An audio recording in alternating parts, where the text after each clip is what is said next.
Inis na rin talaga siya na nagtawag ko team. Lina ang puting nagkutan.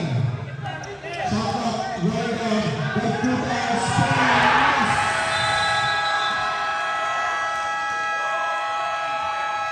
And we have a winner.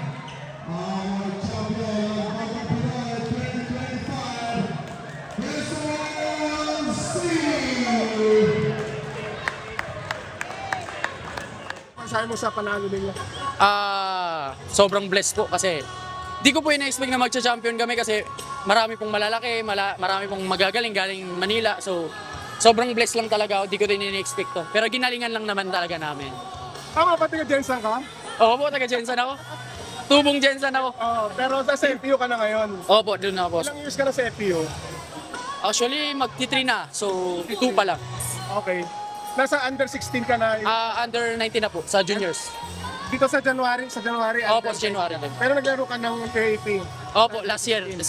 Oo. Ano lang pakiramdam na champion ka sa bayan mo? Sobrang sarap. Parang hindi lang sa pangalan ko, syempre din sa pamilya ko. Inaalay ko kasi lahat para sa mga kamag-anak ko nanonood. Parang speechless talaga ako ngayon kasi hometown ko to. Tas marami din naman kasi nag-expect ng mga bata, ng mga tao na naglalaro dito. Sobrang blessed ako, sobrang salamat talaga sa kayo. Lahat buong pamilya mo nandito. Opo. Sa side ng papa ko, sa side ng mama ko, andito lahat. At ang motivation ba yun na dito ka naglalaro sa Jensen? Opo, dagdag.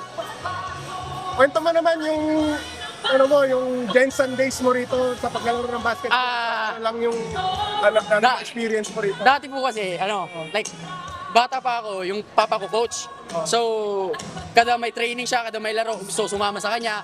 Kahit di ako kasali sa lineup, magpapatay ako ng uniform para, kuwari Tapos, parang nung nagkalaki na ako, pero may iba pa talaga, hindi ako marunong. So, pag natataranta ako, pag hawak ng bola. Pero doon ko na na-realize nung nasa Manila na ako na may galaw talaga ako, na may pwede naman. Paano ka ba nakuha sa Manila? Actually po, sumama po ako sa papa ko na coach. Tapos may kalaban silang Sarangani. So may PBA player doon, si Gabi Espinas. Tapos kinuha yung number ko, tapos sinend sa FEU, which is kay Coach Denok. So after 1 week, natawagan ako. Tapos ayun. Kailan yan? Kailan ba yun? 2023. 2023, ito lang. Pumunta ako ng Manila 2023. Nakuha ko 2022. Okay. Ano lang pakiramdam na Quezon City, FPU dala nyo, may sa atang hindi FPU no? Pero gano'n lang kasaya na makakampi mo kasama? Sobra talaga. Hindi ko talaga mapaliwanag. Like sobra. Kasi hometown ko kasi ito eh. Tapos, syempre, first time ko rin to na nanood yung pamilya ko na may laro na kasi. Nanood pa, parang bangko pa lang kasi ako nung nanonood yung mama ko. Pero ngayon, Wait, we let them from there. Aliyah